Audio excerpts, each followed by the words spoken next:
Okay, I want to talk about one of the major differences between like conventional treatment approaches and the approach that I coach people to do in recovery, right? The all-in approach, which I don't even know if we want to call it that, but the eating completely unrestrictedly, completely stopping exercise and any lower level movement and working on all of your eating disorder behaviors and rituals and whatnot, right? The difference between conventional treatment and that is one is addressing the physical hunger, right? To a degree.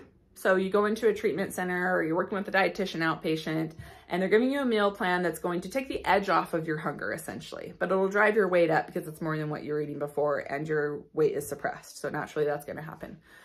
And then once you get to that weight that they've decided is right for you, then they figure out how to help you to maintain that, right? And they start pulling food away.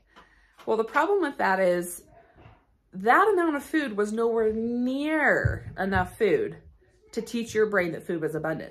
It was teasing and tricking your brain the whole time, but it was never fully allowing you to like actually honor all of your mental hunger. And so the difference between that and what I do is I am like such a stickler on honoring your mental hunger. Physical hunger is irrelevant. It may be there, it may not be there, it may not ever be there. But mental hunger is such a reliable source for someone in recovery.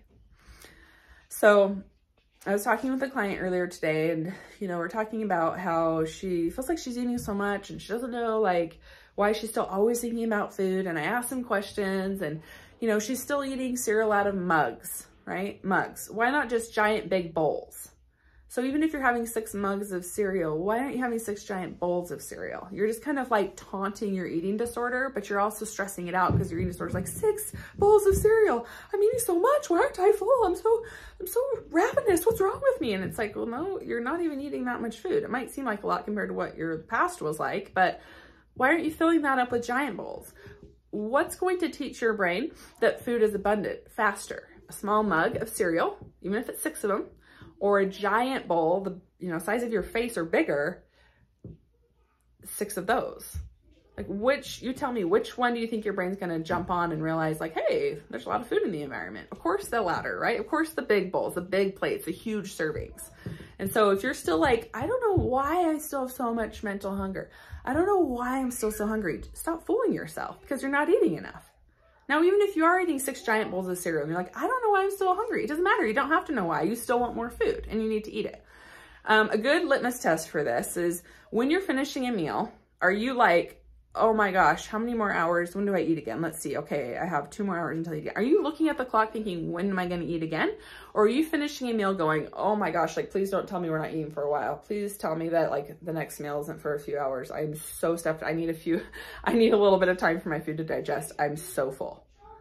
If you're not feeling that second option or that second scenario, you're not eating enough food. You're not eating enough food.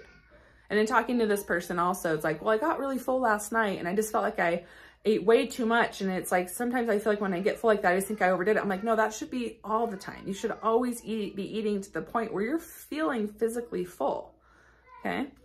And even once you feel physically full, you probably will still have mental hunger. And that will be, like I've talked about a lot recently, I feel like that's just been a topic that's been coming up. It'll be unsettling, but it doesn't change the fact that it's still hunger and you still have to honor it, regardless of where your weight's at, regardless of how much weight you've gained, regardless of how far into recovery you are. If you're still having mental hunger, it needs to be addressed. It's not just gonna go away out into thin air and be like, oh, you've been in recovery long enough. I think we'll just fly away now. Like, it's going to be there until you address it. And your brain's gonna be latched onto and hyper-focused on food until you have taught it so dramatically and so intensely that food is abundant. And if you're not doing that in recovery and you're wondering why you're still hungry, that's why. And if you are doing that in recovery and you are still hungry, keep going, okay? Now I'm gonna share an interesting personal experience with you, completely unrelated to eating disorders. And I did it at the end because probably a lot of people aren't gonna be interested in this, but I told you I was gonna talk more about my personal life. And this is something that came up that has been crazy. At least to me it has. So I recently got my implants out, my breast implants. And this same doctor that took him out put him in years and years and years ago. And I always got a weird vibe from him. I always just thought he was sketchy. And I should have listened to my gut and been like, I don't like this vibe of this guy. I'm not going to go to him. But instead I was like eager to do it. And he was like, I can get you in next week, which was probably a warning sign that he wasn't on high demand. But I was like, yeah, okay, I'm going to do it. And so sure enough, he put him in, he took him out. Just a few days ago, this huge news article, all over the news actually, in Utah, where I live, this article comes out that this doctor, I feel like I should not say his name. I don't know why. I don't have any obligation to keep this private, but this plastic surgeon of mine is being charged for, I can't remember what the name of it is, but essentially he was getting COVID shots. This was like for the last 1.5 years or 2 years, getting COVID shots in his clinic, ordering COVID shots in his clinic, charging his patients for the COVID shot, like vaccine card to be stamped, but then not giving them the vaccine.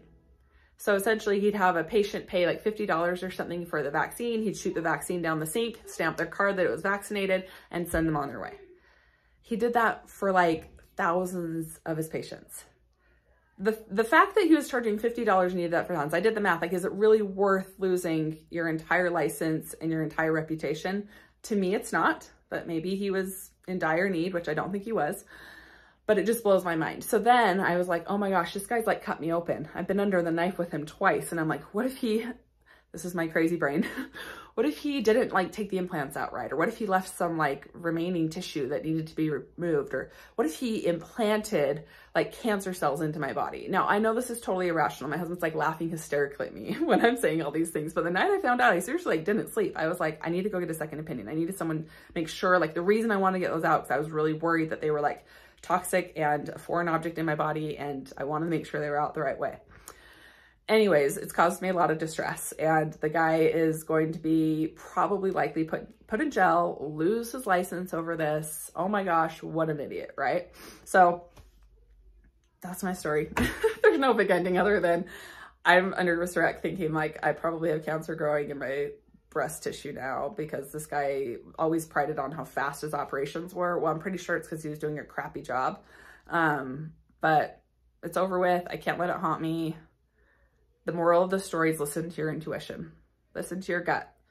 And I'm going to wrap this back into recovery. If your gut's telling you that you want to eat more food, no pun intended, go eat more food. Stop over analyzing it. Stop questioning it. Stop doubting it. Just listen to that inkling, to that little nudge, that tiny thought, to that small craving, to that passing thought around food. Just go eat it. And that's my message to you today. Have a good day. Bye.